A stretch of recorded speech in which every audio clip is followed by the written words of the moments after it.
Hello guys. तो आज हमारा एक चैप्टर है जो है कोशिका सिद्धांत संरचना एवं कार्य। ये चैप्टर बहुत बहुत बहुत इम्पोर्टेंट है, जहाँ से हर बार एक दो क्वेश्चन कोई भी एग्ज़ाम उठा के देखोगे आप, मिल ही जाएगा। तो बिना टाइम वेस्ट किए स्टार्ट करते हैं आज का अपना कोशिका सिद्धांत संरचना एवं कार्य। तो फर्स्ट हमारा क्वेश्चन है, जीवन की मूलभूत इकाई क्या है? तो जीवन की मूलभूत इकाई है कोशिका। कोशिका की खोज की गई किसके द्वारा? रॉबर्ट हुक द्वारा 1665 में। ये तो बहुत ज़्यादा इम्पोर्टेंट हो गया है, कई बार रिपीटेड क्वेश्चन है। रॉबर्ट हुक द्वारा 1665 में कोशिका की खोज की गई। सर्वप्रथम कोशिका सिद्धांत का प्रतिपादन किसने किया था? स्लाइडेन और शेवान ने 1838 में। कोशिका सिद्धांत का प्रतिपादन स्लाइडेन और शेवान ने। खोज किसने की थी? रॉबर्ट हुक ने। रॉबर्ट हुक ने रॉबर्ट हुक ने किसको देकर कोशिका खोज की थी? कार के टुकड़े को। मुख्य रूप से कोशिका को दो भागों में विभाजित किया जाता है, एक होता है प्रोकैरियोटिक, दूसरा होता है यूकैरियोटिक कोशिकाओं। जीवाणु तथा नीलहरी शैवालों में मुख्य रूप से कौन सी कोशिका पाई जाती है? तो जीवाणु और नीलहरी शैवालों में प्रोकैरियोटिक कोशिका पाई जाती है। प्रोकैरियोटिक कोशिकाओं में श्वसन कार्य कौन करता है? मिसोसोम। प्रोकैरियोटिक कोशिकाओं में मिसोसोम होता है जो श्वसन का कार्य करता है। जंतु एवं वनस्पति में कौन सी कोशिका पाई जाती है? तो जंतु और वनस्पति में यूकैरियोटिक कोशिका पाई जाती है। जीवाणु तथा नीलहरी शैवालों में प्रोकैरियोटिक कोशिका पाई जाती है। जंतु एवं वनस्पति में यूकैरियोटिक कोशिका पाई जाती है। यूकैरियोटिक एक कोशिकीय जीवों को सम्मिलित किया गया है प्रोटिस्टा जगत में। अब यूकैरियोटिक एक कोशिकीय जीवों को प्रोटिस्टा जगत में रखा गया है। यूकैरियोटिक कोशिकाओं में आरएनए का संश्लेषण होता है न्यूक्लियस नाभिक में। सबसे बड़ी कोशिका है शुतुरमुर्ग का अंडा। सबसे बड़ी कोशिका क्या है? शुतुरमुर्ग का अंडा। संसार की सबसे छोटी कोशिका है माइकोप्लाज्मा। मानव शरीर में पाई जाने वाली सबसे बड़ी कोशिका है अंडाणु, ओवम। मानव शरीर में पाई जाने वाली सबसे छोटी कोशिका है,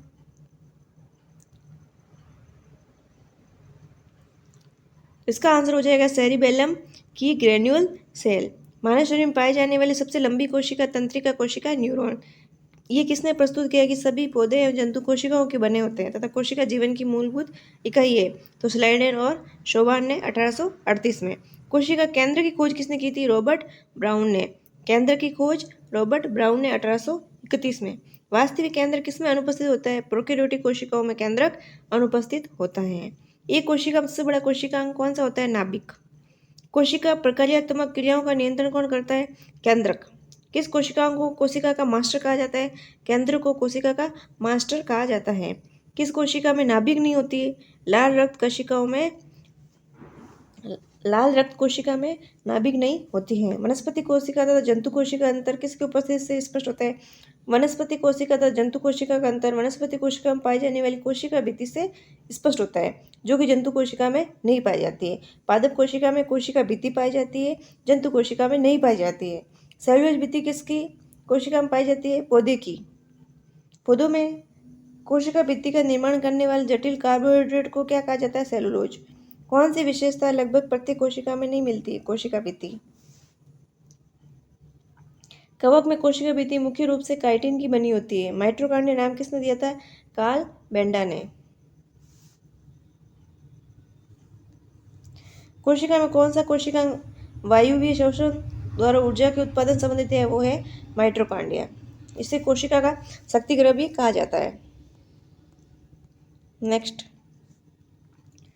कोशिका में जैविक क्रियाओं के लिए ऊर्जा प्राप्त की जाती है एटीपी के रूप में। एटीपी का पूर्ण रूप क्या है? Adenosine triphosphate. कैप्स का चक्र संपन्न होता है माइटोकॉन्ड्रिया में। माइटोकॉन्ड्रिया का संबंध जैसे एटीपी से होता है, जो ऊर्जा जो होती है माइटोकॉन्ड्रिया में एटीपी के रूप में होती है। तो राइबोसोम का संबंध किससे होगा? प्रोटीन से। नाभिक के अलावा कोशिका किस कोशिकांग में डीएनए होता है? माइटोकॉन्ड्रिया में डीएनए होता है। यूकैरियोटिक कोशिका में श्वसन का कार्य कौन करता है? माइटोकॉन्ड्रिया। और प्रोकैरियोटिक कोशिकाओं में श्वसन का कार्य करता है मिसोसोम। तो आपको याद रखना है, प्रोकैरियोटिक कोशिकाओं में मिसोसोम, यूकैरियोटिक कोशिकाओं में माइटोकॉन्ड्रिया होता है। किसी कोशिका की कौन सी कोशिकाओं को कोशिका के पावर हाउस कहा जाता है? तो आपको जस्ट बताया था, माइटोकॉन्ड्रिया को पावर हाउस कहा जाता है, कोशिका का शक्तिगृह कहा जाता है। कोशिका अंग को माइटोकॉन्ड्रिया, लाइसोसोम तथा लाइसोसोम तथा कोशिका झिल्ली में कौन सा अर्धपारगम्य है? कोशिका झिल्ली अर्धपारगम्य है। कोशिका झिल्ली मुख्यतः किससे बनी जो होती है? लिपिड एवं प्रोटीन से। किस प्रक्रम द्वारा कुछ पदार्थ जैसे कार्बन डाइऑक्साइड अथवा ऑक्सीजन कोशिका झिल्ली के आर पार आ जा सकते हैं? तो वो विसरण होता है। यदि कोशिका के आसपास का माध्यम एक अल्प प्रसरणदाबी विसरण है तो कोशिका संभवतः फूलेगी। अल्प प्रसारण है तो कोशिका फूलेगी। गोल्जी की खोज किसने की थी? कैमिलो गोल्जी नामक वैज्ञानिक ने। कोशिका के अणुओं का ट्रैफिक कंट्रोलर किसे कहा जाता है? गोल्जी काय को। गोल्जी काय का मुख्य कार्य क्या है? कोशिका द्वारा संश्लेषित प्रोटीन, वसा आदि की पैकेजिंग करना। किस वैज्ञानिक से 1839 में जीवद्रव्य का नामकरण दिया था? पुरकिंजे ने। जीवद्रव्य का नामकरण दिया था पुरकिंजे ने। किसे जीवन का भौतिक आधार माना जाता है? जीवद्रव्य को। प्रोटोप्लाज्मा। कोशिका का जीवित अंश जीवद्रव्य कहलाता है। ये किससे बना होता है? कोशिका द्रव्य, केंद्रक द्रव्य और अन्य कोशिकाओं से। कोशिका पाचन थैली कहा जाता है लाइसोसोम को। किसे कोशिका की आत्मघाती थैली कहा जाता है? लाइसोसोम को। पाचन की थैली लाइसोसोम को कहा जाता है। आत्मघाती थैली कहा जाता है लाइसोसोम को। किसी कोशिका कौन सा कोशिका अंग अपशिष्ट निपटान में मदद करता है? लाइसोसोम। कौन सा कोशिका अंग मुख्य रूप से पाचन एंजाइमों के संग्रह की तरह कार्य करता है? लाइसोसोम। किसी कोशिका अंग को कोशिका अंग का प्रोटीन कारखाना कहा जाता है? राइबोसोम को। कोशिका में प्रोटीन संश्लेषण कहाँ होता है? राइबोसोम में। राइबोसोम में प्रोटीन का संश्लेषण होता है। कोशिका में राइबोसोम की अनुपस्थिति में कौन सा कार्य उचित रूप से संपन्न नहीं होगा? प्रोटीन संश्लेषण का। कोशिका के 4 अवयवों में कोशिका द्रव्य, कोशिका कला, नाभिक, लवक है। इनमें से उस कोशिकाओं की पहचान की जो पौधे की कोशिकाओं में पाया जाता है किंतु जंतु कोशिकाओं में नहीं पाया जाता है। तो आप देखेंगे एक तो कोशिका भित्ति होती है जो पादप कोशिका में पाया जाता है, जंतु कोशिका में नहीं पाया जाता है। दूसरा इसमें से है लवक। लवक जो है वो पौधे की कोशिकाओं में तो पाया जाता है लेकिन जंतु कोशिकाओं में नहीं पाया जाता है। पादप कोशिका में लवक कितने प्रकार के होते हैं? पादप कोशिका में लवक 3 प्रकार के होते हैं, हरित लवक, अवर्णित लवक और वर्णित लवक। पादप कोशिका में लवक जो होते हैं वो लवक क्या है? अपन को कलर प्रोवाइड करते हैं। कोशिका में पादप कोशिका में रंगों के लिए जो उत्तरदायी होते हैं वो लवक होते हैं, जिसमें हरित लवक, अवर्णित लवक और वर्णित लवक 3 प्रकार के होते हैं।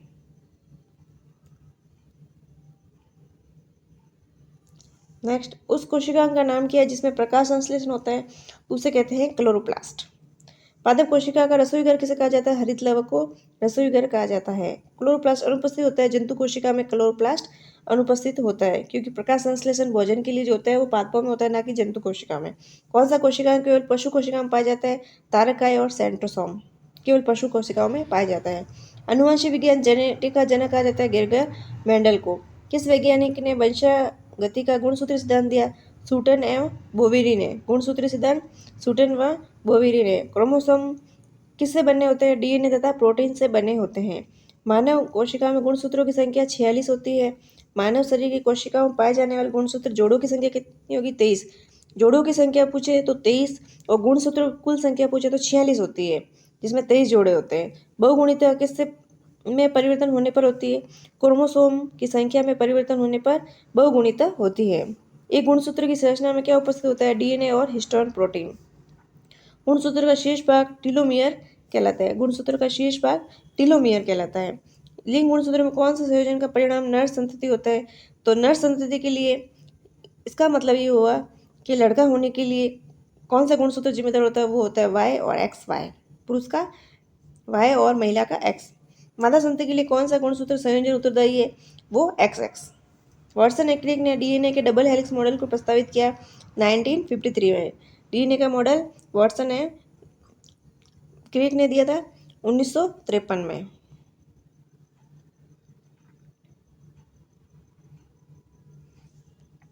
आनुवंशिक इकाई है जीन। आनुवंशिक इकाई क्या है? जीन। प्रयोगशाला में सर्वप्रथम डीएनए का संश्लेषण किसने किया था? डॉक्टर हरविंद गोविंद खुराना ने। जीन कहाँ उपस्थित है? गुणसूत्र में। जीन के भीतर अनुक्रम आधार में परिवर्तन कहलाता है उत्परिवर्तन। डीएनए अणु की 2 श्रृंखलाएं एक हाइड्रोजन बंध द्वारा एक दूसरे से उनके नाइट्रोजन आधार से बनती होती है। डीएनए में कौन सा नाइट्रोजन क्षारक अनुपस्थित होता है? डीएनए में यूरेसिल अनुपस्थित होता है। यूरेसिल आरएनए में पाया जाता है। प्रयोगशाला में सर्वप्रथम डीएनए संश्लेषण का प्रतिपादन किसने किया था? डीएनए का संश्लेषण का प्रतिपादन ऑर्थन कॉर्न बॉर्ग ने किया था। डीएनए का पूर्ण रूप डीऑक्सी राइबोस न्यूक्लिक अम्ल।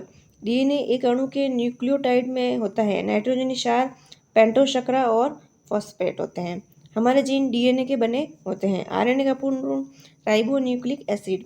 डीएनए से आरएनए का बनना ट्रांसक्रिप्शन कहलाता है। डीएनए से आरएनए का बनना ट्रांसक्रिप्शन कहलाता है।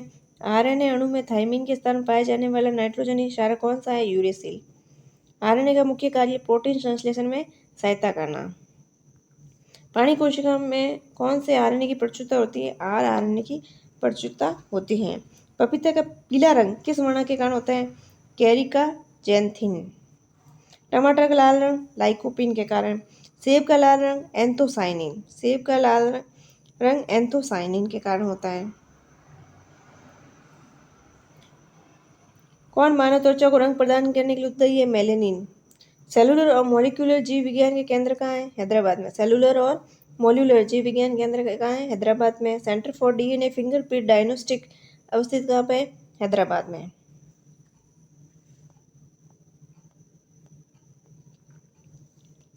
किस वैज्ञानिक ने सर्वप्रथम जीवित मुक्त कोशिका की खोज की थी? एंटोनी वॉन ल्यूवेनहॉक ने। जीवित मुक्त कोशिका खोज की थी एंटोनी वॉन ल्यूवेनहॉक ने। सर्वप्रथम जीवाणु की खोज की थी ल्यूवेनहॉक ने। सर्वप्रथम विषाणु की खोज किसने की थी? इवानोवस्की। विषाणु की खोज इवानोवस्की, जीवाणु की खोज ल्यूवेनहॉक ने।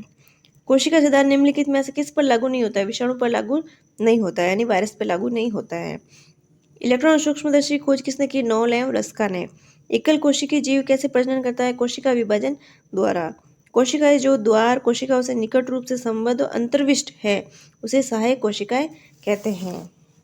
कौन से भाग वनस्पति और जंतु दोनों ही कोशिकाओं में पाए जाते हैं? तो कोशिका झिल्ली, कोशिका द्रव्य केंद्र और माइटोकॉन्ड्रिया दोनों कोशिकाओं में पाए जाते हैं। जो जीव प्रकाश संश्लेषण का उपयोग कर भोजन तैयार करते हैं उन्हें सुपोषक कहा जाता है। प्रदीप्ति होने पर कौन सक्रिय हो जाती है तथा विद्युत सिग्नल उत्पन्न करती है? प्रकाश सुग्राही कोशिकाएं। पैरामीशियम में भोजन एक विशेष स्थान तक प्रक्षेप की गति द्वारा पहुंचता है जो कोशिका को पूरी तरह से ढके होते हैं।